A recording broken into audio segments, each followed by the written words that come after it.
The boy lay motionless on the cold marble floor of the Morrison estate in Los Altos Hills. His eyes were shut tight, his small body trembling in shock. Beside him knelt Dave Kellerman, the family's plumber and electrician, his hands shaking as he held something tiny, pitch black, and moving. "Dave, what did you do to the boy?" Marcus Webb, head of the estate's security team, shouted, his eyes wide, body frozen stiff. The sharp sound of leather shoes echoed down the gleaming hallway. Alexandra Morrison, the youngest tech CEO in the world, according to Forbes, stormed into the room like a hurricane. Her face was pale, and in those cold blue eyes, for the first time, there was unmistakable fear. "What happened to my son?" she cried, voice trembling. "Leo!" Dave looked up, eyes glistening with tears. "I didn't hurt him, Ms. Morrison," he stammered hoarsely. "I swear, I was only trying to help." "Help?" Alexandra screamed, her voice thundering through the vast room.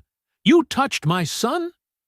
You dared to lay a hand on him without my permission?"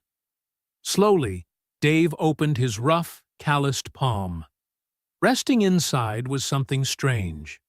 Black, wet, glistening under the chandelier's light. Everyone in the room instinctively stepped back, faces drained of color. The air thickened. Silence. Heavy. Suffocating. Then a faint sound broke through it. "Mom!" That voice. It came from the boy who had been deaf since birth, the boy who had never spoken a single word in 10 years. In that instant, no one dared move. Not even Alexandra Morrison. And that was when she realized the maintenance man had just done the impossible. Dear viewers, this is a moving story about faith, compassion, and a miracle that no amount of money can buy. A story that unfolds in the heart of Silicon Valley, a place that believes technology can solve everything, until it meets what machines can never heal. If you still believe miracles exist in this world, hit subscribe and turn on the notification bell, so each week we can explore stories that make your heart believe again. Stay with me until the end of this video, because what happens next will touch your heart and remind you. Sometimes, the greatest healing comes from the people we least expect. The Morrison estate was more than just a house. It was a declaration of power. Perched atop the hills of Los Altos, its living room windows offered a sweeping view of Silicon Valley, from Google's headquarters to Stanford's campus, from San Francisco's towers to the shimmering surface of the bay at sunset. The home was wrapped in floor-to-ceiling reinforced glass, run by an advanced AI system, with its own private gym, an infinity pool, and a wine cellar worth millions of dollars. And yet, no matter how luxurious it was, inside remained an emptiness, a void that no Persian carpet, no priceless painting could ever conceal. The servants moved like ghosts, so careful they made no sound. They often whispered among themselves, "The lady of this house loves perfection. No mistakes, no noise, and no emotion." Alexandra Morrison, 32 years old, CEO of Narration, a medical tech startup valued at $4.7 billion. She dropped out of Stanford in her second year to build an AI system capable of diagnosing faster and more accurately than any human doctor. Forbes called her the female Elon Musk of healthcare. TechCrunch described her as a genius without emotion. Her life was a string of flawless milestones: graduated high school at 16, entered Stanford on a full scholarship, founded her company at 19, became a billionaire before turning 30. Her schedule was timed down to the minute. Meeting after meeting. Contract after contract. Success, but solitude. Because behind those Armani suits and that icy composure was a mother who hadn't slept peacefully in years. Her only son, Leo Morrison, 10 years old, was born deaf. Not the ordinary kind of deafness. Doctors called it profound sensorineural hearing loss. The sound reached his ears, but his brain received nothing. No hearing aid could help. No cochlear implant had ever succeeded. Alexandra had flown across the world. Johns Hopkins, Mayo Clinic, Great Ormond Street in London, Charité in Berlin. She had spent millions of dollars hiring the best experts in the world. She even built a private lab within her own company, employing neuroscientists to study Leo's case. But each time she returned home, she was greeted by the same thing: absolute silence. Leo was now 10. He had never heard the sound of rain, never listened to ocean waves, and had never once heard his mother's voice. He had never spoken a single word. He lived in a world of his own, a world without sound. He would sit for hours by the window, watching Teslas glide down the road, drones humming across the sky, the world moving, while he remained trapped in silence. Sometimes, Leo pressed his ear against the glass, hoping the vibrations might turn into sound, but they never did. All the household staff were required to learn sign language to communicate with him, but most did so half-heartedly. Some pitied him, some feared him, and most simply ignored him. Because in a world that demanded speed, precision, and efficiency, a child who moved slowly and spoke with his hands was a system error no one wanted to face. But there was one man who saw the boy differently. His name was David Kellerman. Everyone in the house simply called him Dave. Dave Kellerman, 38, didn't belong to this world. He wasn't the Silicon Valley type, the kind who brainstormed over oat milk lattes and turned every idea into a million-dollar pitch. Dave came from the Central Valley, a farming region just a few hours' drive away. A place where people worked with their hands under a blistering sun on parched fields. There, the word startup meant firing up a tractor, not launching a tech company. He'd grown up in a farmer's family, working the fields since he was 12. But Dave didn't want to spend his whole life chained to cracked soil. He passed the paramedic training program and spent 6 years on the Fresno County Rescue Team. It was a brutal job. 24-hour shifts, horrific highway crashes, midnight overdoses, and emergency calls that came too late. But Dave loved it. He loved the feeling of saving someone in their darkest moment. Then he met Rachel. She was a nurse at St. Agnes Hospital. She had the brightest smile he'd ever seen, the kind that could light up an entire room. Patients used to say the best medicine was seeing Rachel smile in the morning. They married after a year of dating. A small, simple wedding at a Fresno church. Nothing glamorous, but full of love. A year later, they had Ethan Kellerman, the boy with his mother's brown eyes and her warm, gentle smile. Dave still remembered the moment he first held his son. So tiny, warm, and perfect that he swore he'd protect him at all costs. But life doesn't always let you keep your promises. October 2017. Rachel went to Las Vegas with some old friends to celebrate a birthday. A harmless weekend trip.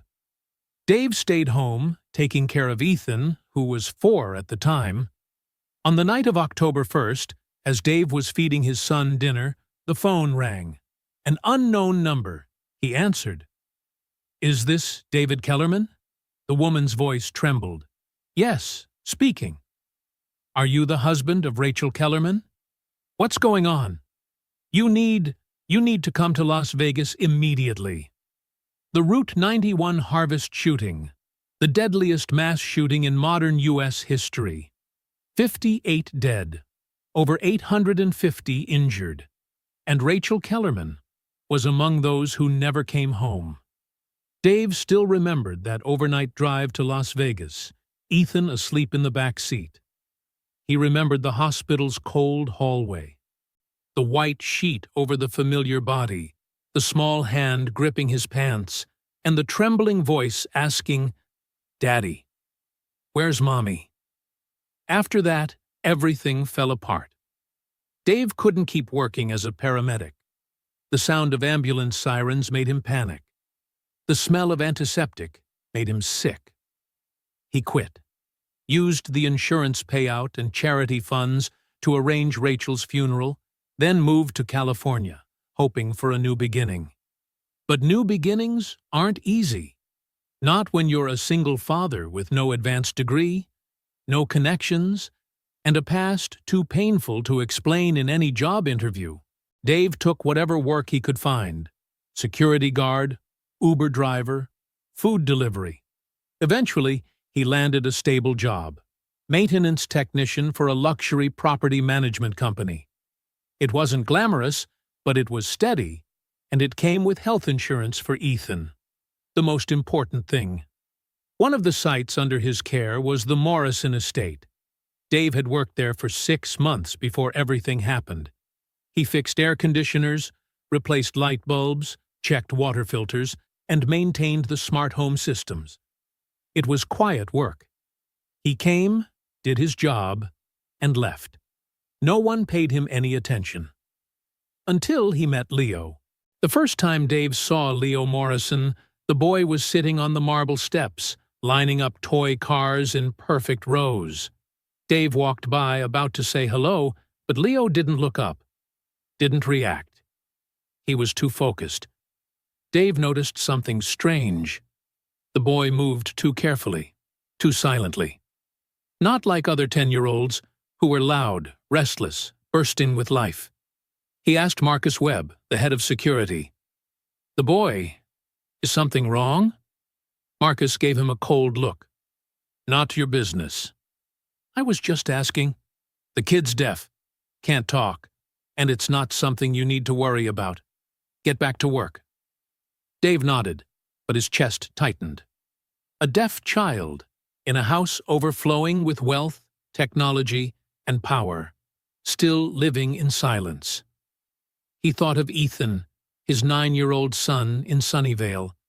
Ethan could hear, could speak, could laugh. But he too had lost his mother. He too carried a pain words couldn't touch. Dave knew what loneliness looked like, and he saw it in Leo's eyes. From that day, Dave began to pay attention to the boy. Not intrusively, but gently, patiently, the way you'd approach a frightened bird. Each time he passed by where Leo played, Dave waved. At first, Leo didn't react, but Dave didn't give up. He waved every day. Until one morning, Leo waved back. Dave smiled. A small step, but a meaningful one. After that, he started learning basic sign language from YouTube. His fingers were clumsy, but he tried. Every time he saw Leo, he signed, "Hello."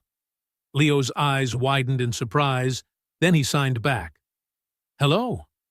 And just like that, a quiet bond was formed. Not friendship in the usual sense, but a connection between two lonely souls who saw each other in a world that saw neither of them. Dave began leaving little gifts for Leo: a piece of chocolate, a paper airplane, a smooth stone shaped like a heart he found in the yard. Leo never said anything, but the gifts always disappeared. And sometimes Dave would find a scribbled drawing in return, a picture Leo had made for him. But not everyone in that mansion was happy about it. Marcus Webb was not an easy man. A former Secret Service agent, 45 years old, once assigned to protect high-ranking politicians, he now served as head of security for the Morrison family, with a 6-figure salary. Marcus lived by a simple philosophy: control everything, trust no one, and always stay alert. And in his eyes, Dave Kellerman was a potential threat, a stranger Not vetted as deeply as Marcus would have liked. Even though the maintenance company had run a background check, Marcus only trusted his own, who was becoming too friendly with the homeowner's son. For a security man, that was a flashing red warning sign. One afternoon, Marcus intercepted Dave in the hallway. "Kellerman, we need to talk." Dave was carrying his toolbox, heading to the basement to check the generator. He turned calmly. "Yes." "Sir?" Marcus stepped closer, his voice low and metallic. "I've noticed you've been interacting with Leo." "I just said hello to him." "Unnecessary." Dave frowned. "I didn't do anything wrong, just being kind to a kid." Marcus crossed his arms, tone ice cold. "Do you know how much you make, Kellerman? Do you know how much I make? And do you know what my job is? It's to make sure no one, and I mean no one, approaches that boy without authorization." Dave held his composure. "I understand, but I have no bad intentions." "Intentions don't matter," Marcus snapped. "Actions do, and yours are crossing a line." Dave looked straight into his eyes. One thing he'd learned as a paramedic: never back down from a bully.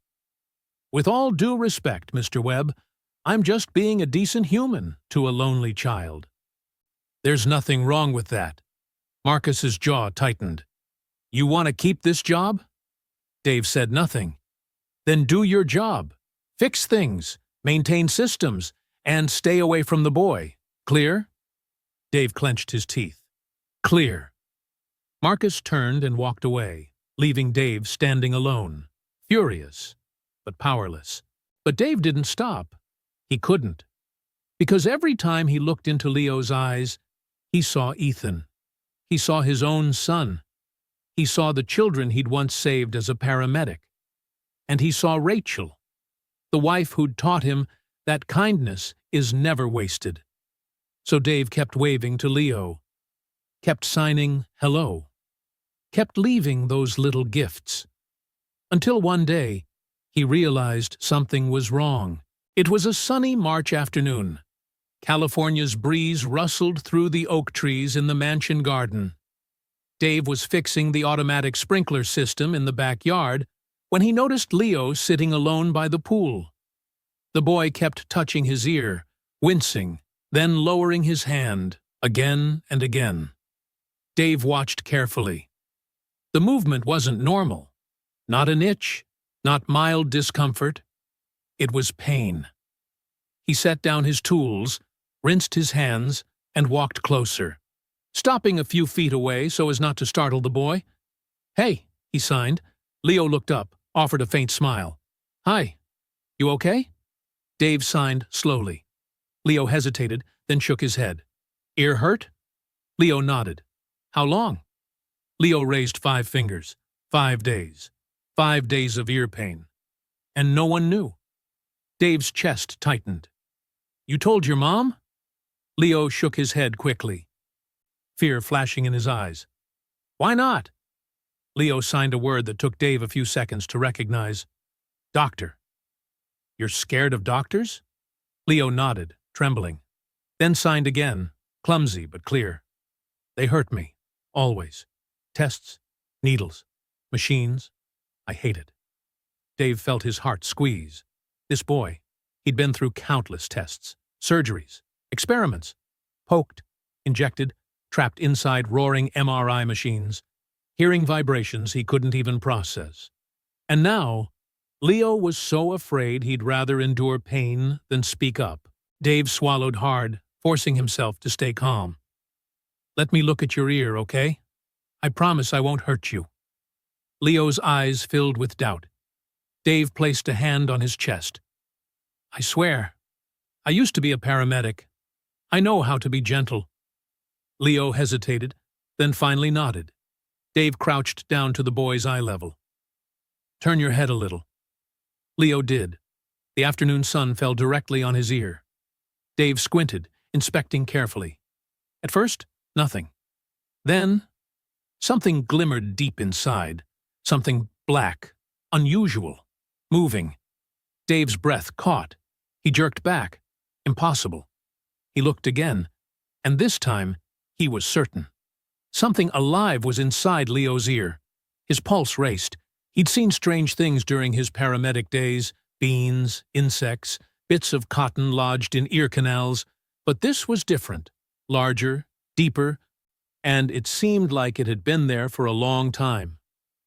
"Wait here," Dave signed, trying to sound calm so Leo wouldn't panic. Leo nodded.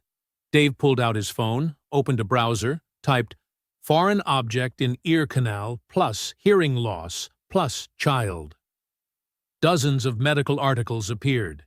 He skimmed them quickly. Deeply lodged object may cause conductive hearing loss. Long-term cases can lead to infection or nerve damage. Some have been misdiagnosed as congenital deafness. Dave stopped, reread the last line slowly. His heart pounded. Could it be that Leo wasn't born deaf? Could it be that for 10 years something had blocked his hearing, and no one ever discovered it? But how? After so many doctors, so much technology. Then he remembered what an old nurse once told him back in his rescue days: "The eyes can't see what the mind doesn't expect." If doctors were convinced Leo's condition was neurological from birth, they'd never think to check his ear. They'd run brain scans, auditory nerve tests, cochlear implants. But no one would bend down and look at the simplest thing. Sometimes, complexity blinds people to the obvious. Dave looked back at Leo, waiting anxiously. He had to decide. Now, if he told Alexandra Morrison, what would she do? Call a doctor, and Leo would be thrown back into that cycle. Tests, needles, machines. But if Dave did nothing, the thing in his ear could cause infection, maybe permanent damage. He took a deep breath, shut his phone. This was no longer a rational decision. It was a human one. "Do you trust me?" he signed. Leo nodded. "I'm going to help you, but you have to be brave. Okay?" Leo swallowed hard, then nodded again. But at that very moment, the sharp echo of high heels struck the floor behind him. "What are you doing to my son?" Dave turned. Alexandra Morrison stood there, in a pristine white suit, hair neatly tied, her face like ice. Behind her was Marcus Webb, his hand already on his radio. The air froze. And just like that, the real storm began. "What are you doing to my son?" Alexandra's voice didn't need to rise, yet every word cut sharp as a blade. Dave stood up, hands raised. "Ms. Morrison, I'm sorry if I worried you. I was just checking." "Checking?" Alexandra stepped closer, glanced at Leo, then back at Dave. "Do you have a medical degree? A license to practice?" "No, but I used to be a paramedic." "Used to be," Alexandra emphasized each word. "Meaning you are not now. Meaning you have no right to touch my son." Marcus stepped forward, his tone low and threatening. "I warned you, Kellerman." Dave looked at Marcus, then back to Alexandra. "Please, listen to me. There's something in his ear. I saw it. It could be the reason he can't hear." Alexandra stood still, expressionless. "Who do you think you are? You believe that in 10 minutes of looking into my son's ear, you know more than world-class specialists who've examined him for 10 years? I'm not saying I know more." "Then don't speak." Alexandra turned to Marcus. "Escort him off the property. Now." "Don't!" The cry burst from Leo. All eyes swung toward the boy. Leo stood, trembling, but his gaze was resolute. He signed rapidly. "Dave is telling the truth. My ear hurts. It's been a long time." Alexandra froze. What did you say?" She signed back with shaking hands. "My ear hurts. For many days. I was afraid to tell you." "Why?" Alexandra signed, her motions beginning to falter. "I'm afraid of doctors. afraid of pain again. It struck Alexandra like lightning. She dropped to her knees, gripping her son's shoulders. You've been in pain? All by yourself? Leo nodded, tears spilling over. Alexandra pulled him into a tight embrace. For the first time in years, the wall around her emotions collapsed. My baby, you should have told me. I would never let you hurt. Dave stood still, feeling he had stepped into a private moment. But Leo gently slipped from his mother's arms and signed, Dave can help me. Alexandra looked up, her face wet and bewildered. You really saw something? Dave nodded. Yes. I don't know what it is, but it's deep in the ear canal, and it seems alive. Alexandra rose and wiped her tears. Marcus, call Dr. Reeves, now. Marcus pulled out his phone. No, Leo signed emphatically. No doctors! Alexandra turned back. Sweetheart, we need… No. Leo backed away, eyes red. I don't want to go to the hospital again. Dave stepped in.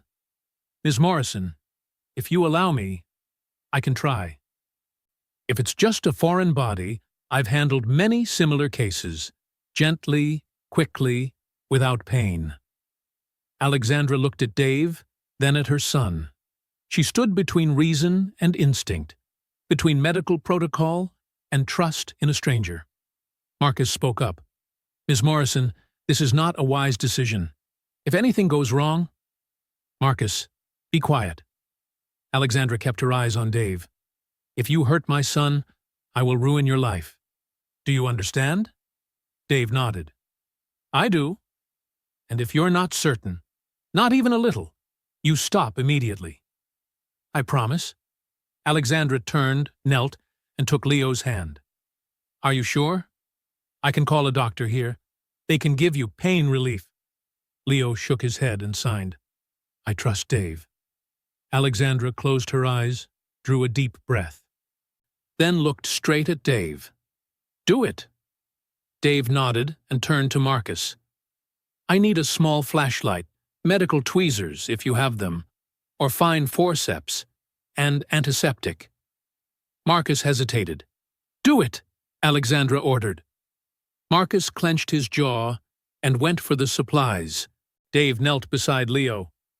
You might feel a little uncomfortable, but I'll be as fast as I can, okay? Leo nodded. Marcus returned with a first aid kit. Dave cleaned his hands with antiseptic and switched on the flashlight. The beam revealed the thing more clearly. A black object, about 5 to 7 millimeters, oval-shaped, lodged deep against the ear canal. Its surface was smooth, membrane-like. When the light hit it, it retracted slightly. This was a living organism. Dave swallowed. He'd seen earbugs before, but this was larger. A kind of larva? A leech? Or something he'd never encountered? What is it? Alexandra asked, her voice unsteady. It's alive, Dave said. I'm not sure exactly what, but it's been there a long time. A very long time. He looked up. This could explain everything. Alexandra's eyes widened. You're saying my son wasn't born deaf? I can't claim that, but if this has completely blocked the canal and put pressure on the eardrum for years… Dave paused. It's possible. The air seemed to freeze. Alexandra covered her mouth, eyes brimming, speechless. Dave turned back to Leo. I'm going to start. Breathe deep. Leo inhaled, exhaled. Dave grasped the tweezers, carefully moistened with antiseptic, and guided them millimeter by millimeter into the canal. His hands trembled ever so slightly, not from fear, but from responsibility. One small mistake could perforate the eardrum and cause permanent deafness. Oh, God, Dave whispered a prayer. Guide my hands. The tweezer tips touched the object, soft yet tough. He pinched as lightly as possible, careful not to crush it. Leo winced, but made no sound. Dave kept a steady hold and drew back slowly. The object clung stubbornly. He felt the resistance. "Breathe steadily, Leo," Dave murmured, knowing the boy couldn't hear him. He pulled a bit more. The object started to slide, just a little farther, and it came free. Dave withdrew the tweezers. At their tip writhed a slick black creature about 1 centimeter long, its tiny legs twitching. "Christ," Marcus breathed. Alexandra stared, face drained. What is that?" Dave examined it closely. "Looks like an ear-boring fly larva. Dermestidae or something similar. They can live in the ear canal, feeding on dead tissue and secretions. Rare, but not unheard of." "How long has it been in my son?" Alexandra whispered. Dave met her eyes. "Judging by the size, possibly years, since Leo was very young." Alexandra staggered back, shaking all over. "No, impossible. We've taken him to hundreds of appointments. The specialists focused on neurology, the brain, the cochlea. No one did the simplest external ear check thoroughly enough." Dave placed the organism into a zip bag Marcus held open. "It's so rare, no one thought of it." Leo sat still, eyes wide on Dave. He didn't yet understand what had just happened. Dave signed to him. "It's done. I took it out." Leo blinked. He touched his ear. The pain was gone. And then his face changed. His eyes widened. His mouth parted. "Leo," Alexandra signed urgently, stepping forward. "Are you okay?" Leo wasn't looking at his mother's hands. He was looking around the room as if he were seeing something. Or, rather, hearing it. Dave understood immediately. "The boy is hearing." "Impossible," Alexandra gasped. And then it happened. Leo turned to his mother, his lips trembling. A tiny sound emerged. Alexandra froze. His voice was hoarse, unsteady, like someone who had never used his vocal cords. Tears spilled down Alexandra's cheeks. "Leo, are you—" "Mom." This time, clearer. Leo met her eyes. "Mom, I hear you." Alexandra collapsed to her knees, clutching him, sobbing. "You can speak. You can hear. My God, you can hear." Marcus stood rooted, colorless. Dave stepped back, shaking. He had just witnessed a miracle. Not born of technology, not of millions of dollars, but of a simple act by a man who only wanted to help a child. Then Leo cried out, hands clamped to his ears. "Too loud! Too loud!" His voice was equal parts fear and wonder. Alexandra immediately signed, "It's okay, sweetheart. Those are sounds. You're hearing them for the first time." Leo looked around, eyes rimmed red. The ticking clock, the soft hum of the air conditioner, birds outside the window, the breathing of everyone in the room. All of it rushed in at once. Too much. Too overwhelming. Dave knelt, speaking very slowly.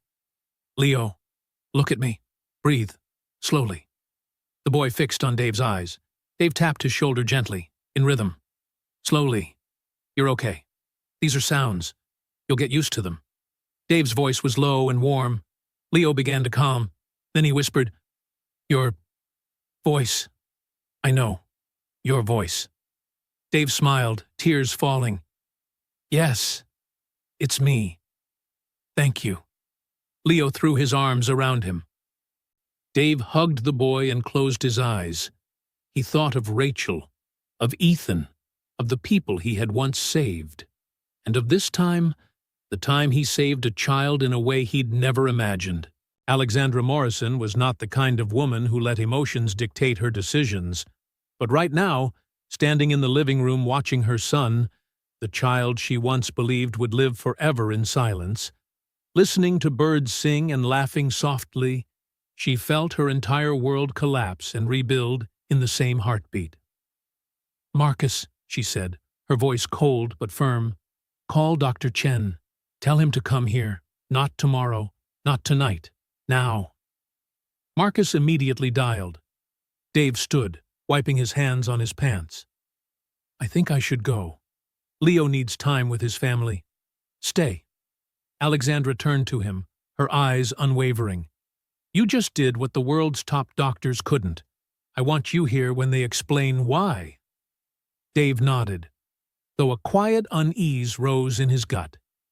45 minutes later, Dr. Richard Chen, Chief Medical Officer of Neurotech Medical Institute, entered the mansion, puzzled and anxious.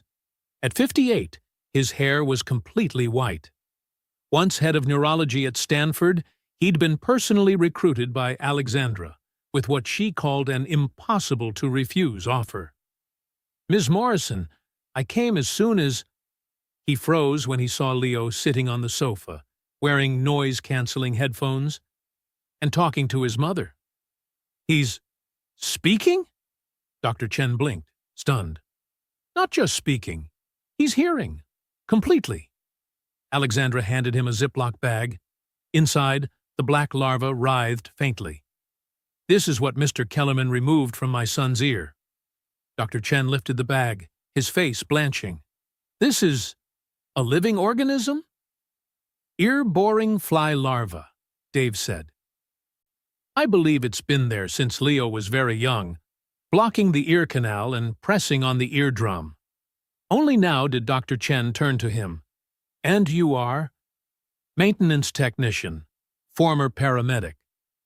A maintenance man. Did what an entire medical team couldn't? Dr. Chen's voice trembled. With anger or fear, it was hard to tell. Alexandra stepped forward, her tone razor-sharp. I want to know. Why didn't anyone discover this? Dr. Chen opened his mouth, but nothing came out. I'm asking you, Dr. Chen. Alexandra took another step. 10 years, hundreds of tests, dozens of doctors, millions of dollars, MRI, CT, auditory brain scans, implants, and not one person, not one, looked into my son's ear with a flashlight and a pair of tweezers. Dr. Chen backed half a step. Ms. Morrison, we followed standard protocols. Whose protocols? The ones written by people who don't know how to do basic checks? Her voice was glacial. Or the ones designed to prolong treatment so I'd keep paying? Are you accusing me? I'm asking. Her teeth clenched. Why didn't anyone examine the outer ear canal? Dr. Chen set the bag down and wiped sweat from his brow. With a diagnosis of sensorineural hearing loss, our focus was on the auditory nerve, cochlea, and brain.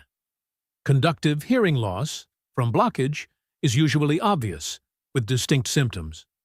But my son had symptoms. He said his ear hurt.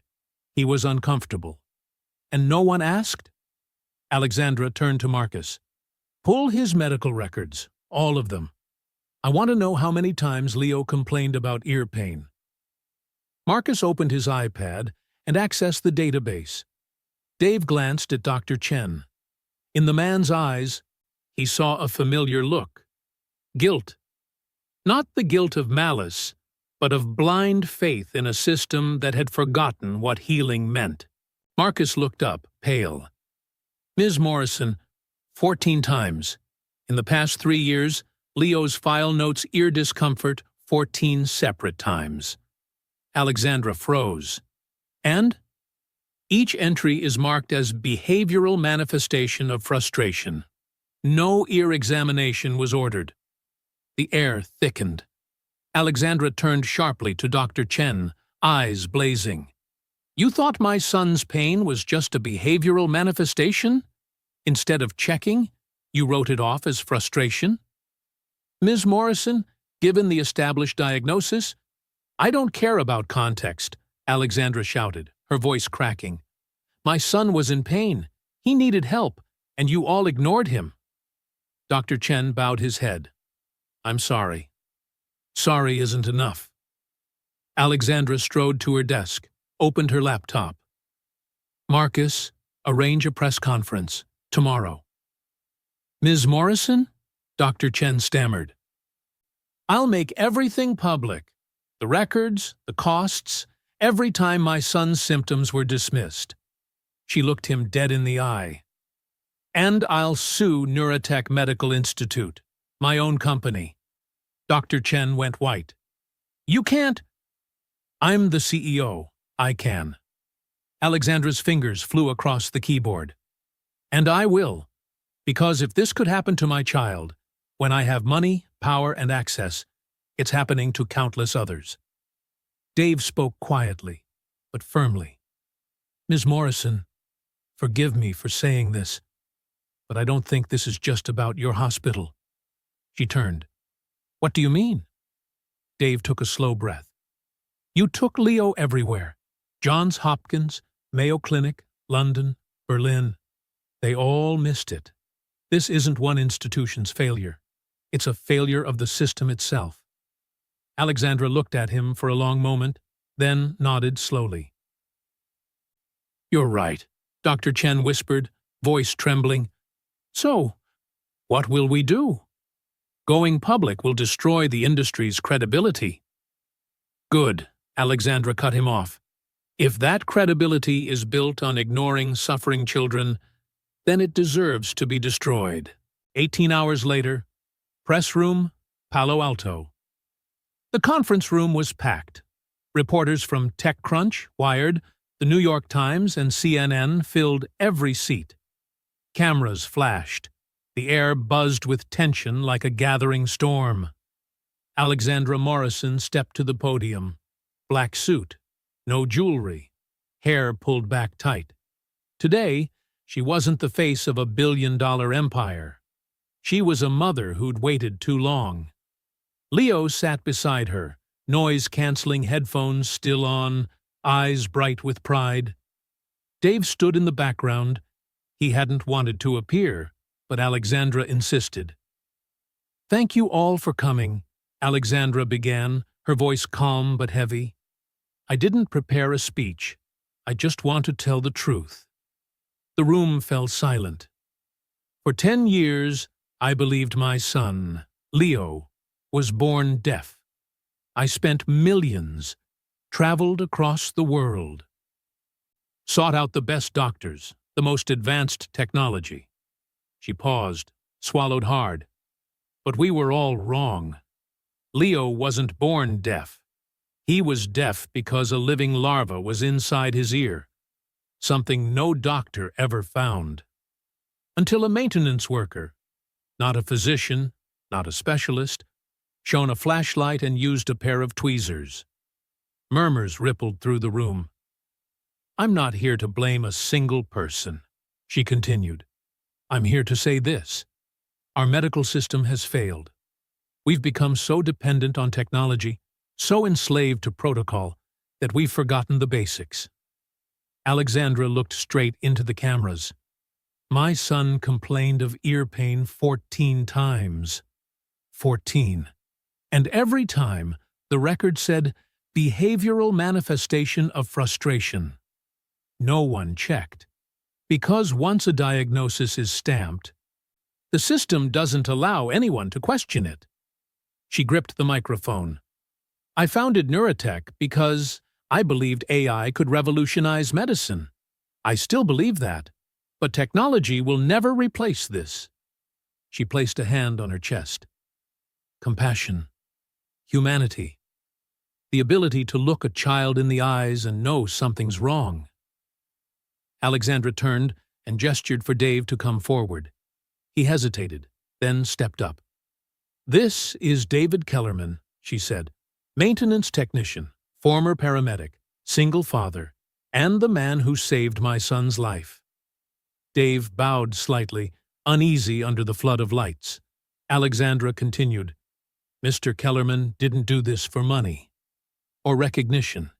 He did it because he cared, because he saw a child in pain and acted. She faced the press again. Today, I'm announcing the creation of the Leo Morrison Foundation, dedicated to providing free medical care for children with hearing impairments. not just through advanced technology, but through complete care, including the simplest checks our current system too often overlooks. Reporters' hands shot up, flashes blinding. Alexandra raised her hand for silence. And one more thing. Mr. David Kellerman will serve as the Foundation's executive director, with full authority and compensation worthy of the role. Because if we're going to fix the system, we need people like him. People who put humanity before protocol. Dave's eyes widened. Ms. Morrison, I can't. You can. And you will. Alexandra smiled, her first of the day. If you'll accept. Dave turned to Leo. The boy, beaming behind his headphones, gave him a thumbs up. Dave's throat tightened. He thought of Rachel, of the children he'd once saved, of Ethan waiting for him at home. Then he nodded.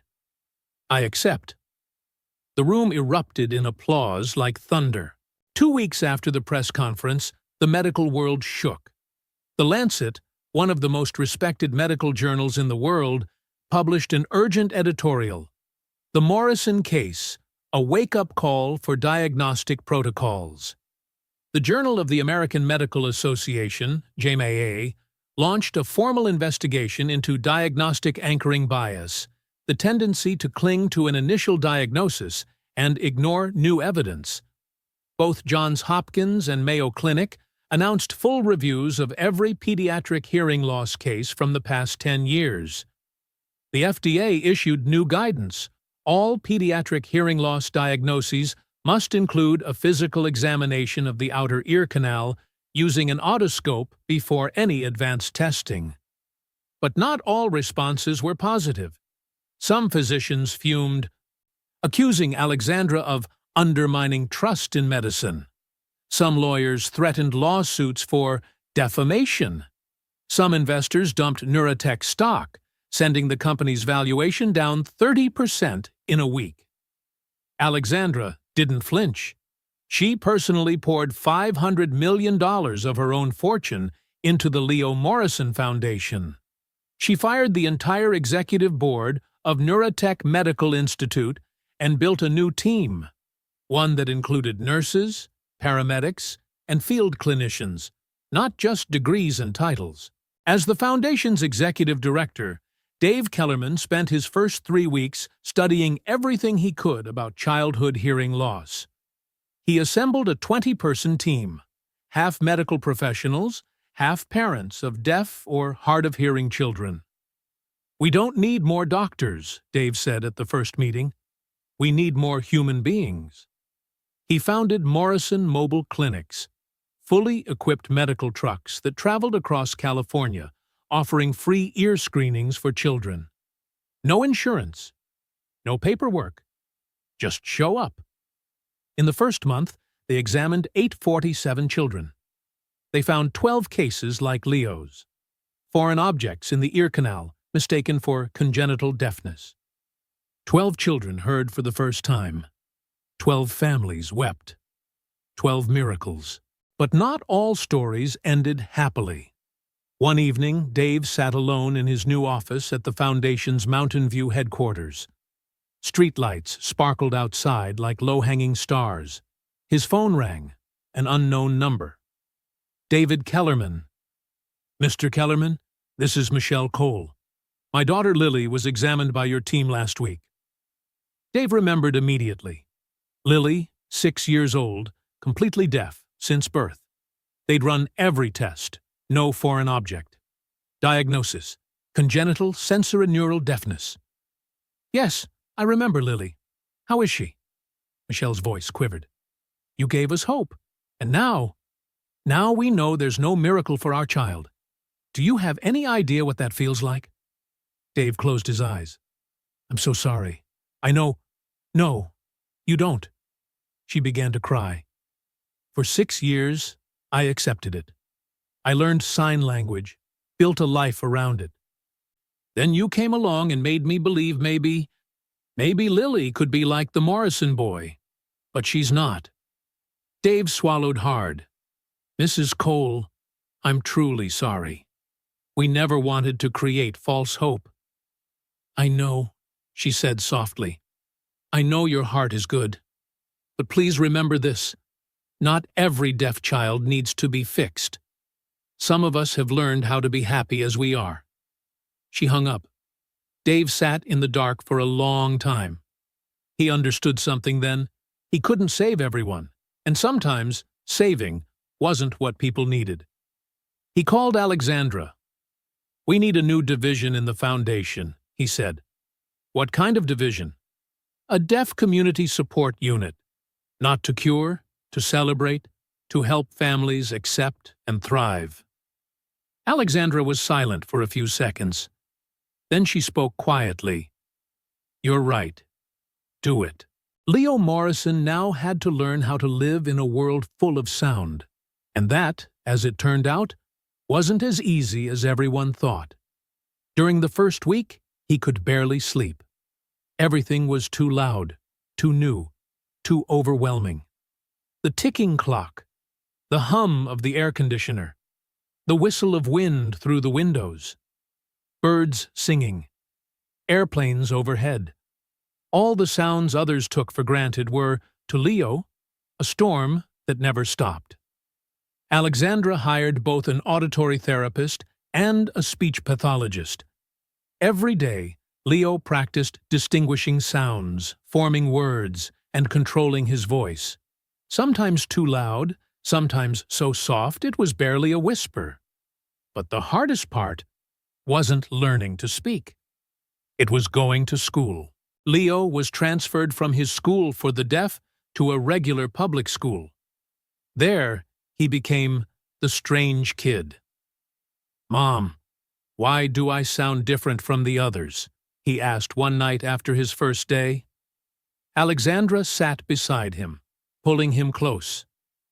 You're still learning to use your voice, sweetheart. That takes time.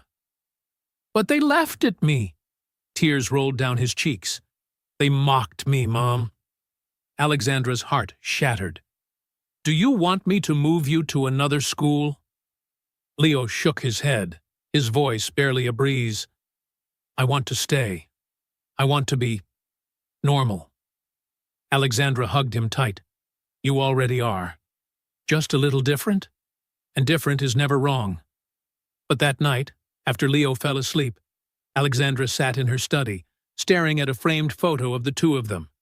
She picked up her phone and called Dave. Leo's having a hard time at school. I don't know what to do. There was silence for a few seconds on the other end. Do you want me to come talk to him? Dave asked. You'd do that? Leo's my friend. Of course.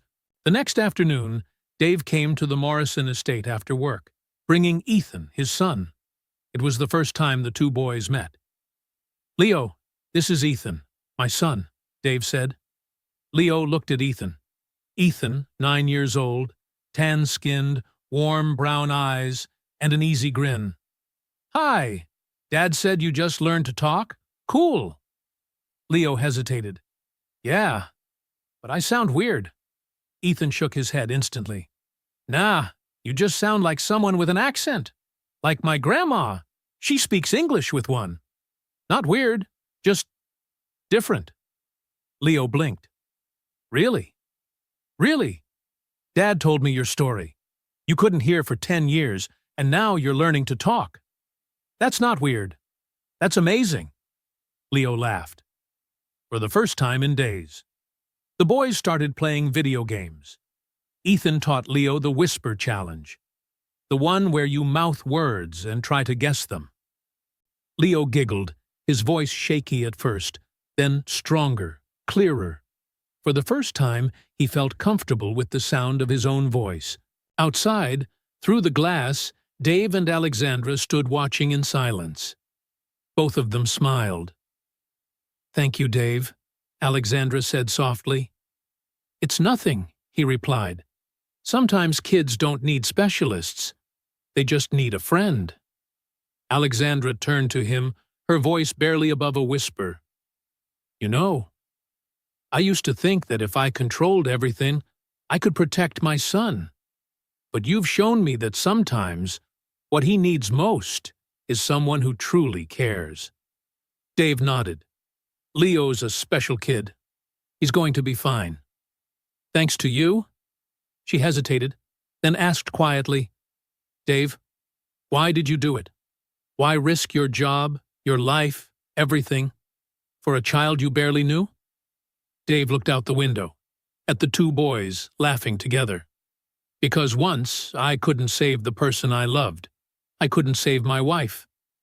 But maybe, just maybe, I could save someone else. And that makes the pain hurt a little less. Alexandra fell silent. Tears welled in her eyes, not from sadness, but from something deeper. Rachel would be proud of you. Dave smiled, a tear tracing down his cheek. I hope so. And in that room, surrounded by laughter, stuttering words, and the fragile beauty of new sound, the lives of those two men, a father and a son, were forever changed. 1 year passed, and the world, or at least their small corner of it, had changed. The Leo Morrison Foundation had expanded to 15 states. Over 10,000 children received free hearing screenings. Among them, 127 cases of foreign objects discovered in ear canals. 89 children fully regained hearing. 38 partially recovered. But the numbers weren't what mattered most. What mattered was this. The foundation had sparked a new philosophy in medicine. Human-first healthcare.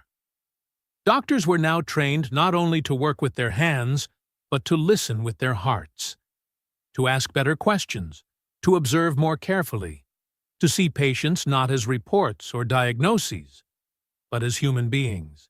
Dave Kellerman became a sought-after speaker. Time magazine named him one of the year's 100 most influential people. Yet Dave remained Dave. Still the single father who drove Ethan to school every morning. Still quiet, grounded, and genuine. No suits, no sports cars, just his calm smile and warm eyes. Alexandra Morrison, though, she changed even more.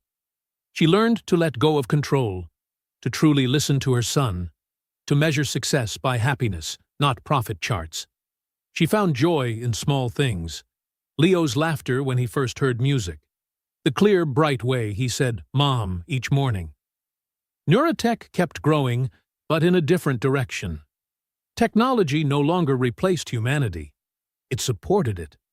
AI became a tool for early detection, but the final decisions were left to doctors and patients.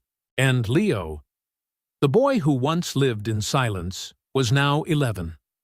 He was still learning to live in a world of sound, still wore noise-canceling headphones when needed, still used sign language when tired, still struggled with complex tones. But Leo learned to play the piano. Music fascinated him, especially Beethoven, a composer who created masterpieces in silence, a mirror of Leo himself. He had friends now, laughter, his first melodies, and most importantly, he was happy. One autumn evening in San Francisco, the De Young Museum glowed under golden light, filled with donors, doctors, families, and journalists. Leo stood on stage, a spotlight warming his young, confident face. His hands trembled slightly, but he wasn't afraid. "Good evening," he began, voice still imperfect but steady. "My name is Leo Morrison. 1 year ago, I couldn't hear. I couldn't speak. I lived in silence." The room held its breath. But then, someone saw me. Really saw me. Not as a diagnosis, not as a case, but as a kid who needed help. Leo glanced toward the crowd. Dave sat beside Ethan, smiling, nodding encouragement. Dave didn't save me because it was his job. He saved me because he cared. And that's what this foundation is about. Caring. Seeing people. Listening. Not just with ears, but with hearts.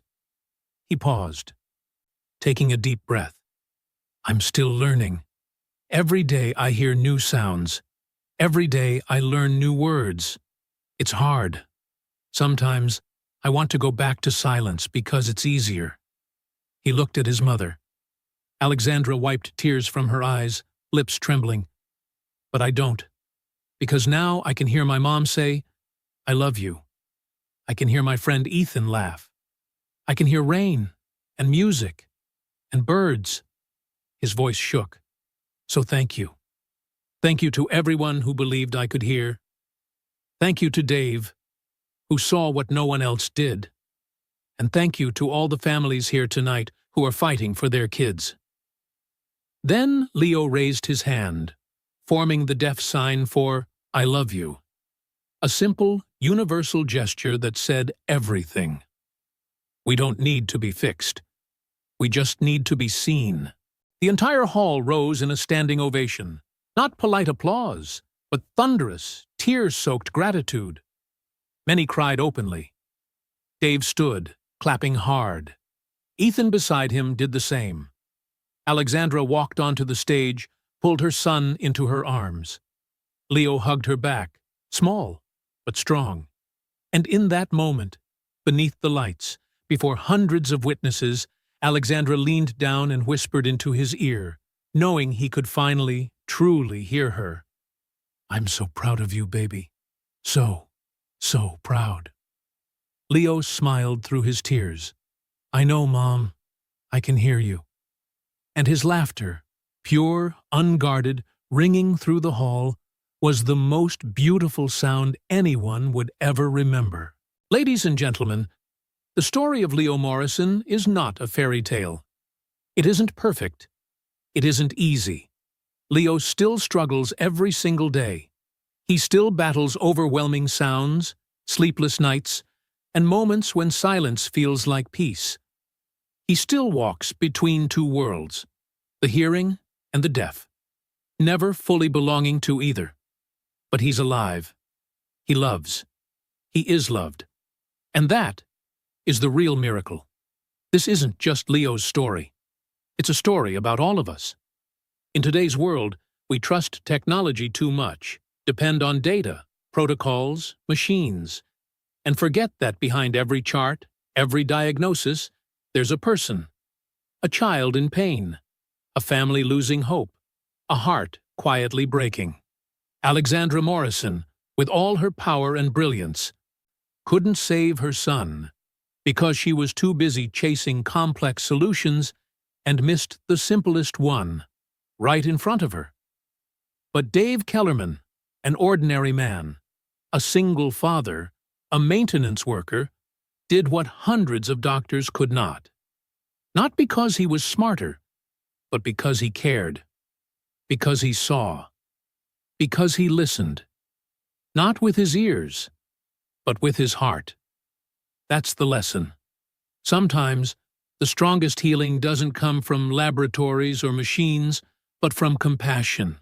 A glance, a question, a hand reaching out. Dave didn't do something extraordinary. He simply paid attention. He cared. He acted. And that changed everything. So if you ever feel too small, too powerless to make a difference, remember Dave. He wasn't a millionaire. He wasn't a CEO. He wasn't a doctor. But he changed one life. Then hundreds. Then a whole system. And it all began with one act of kindness. Because silence doesn't only live in the ears. It lives in hearts that have stopped listening. Learn from Dave. Learn from Alexandra. Learn from Leo. Listen. Care. Act. Miracles don't fall from the sky.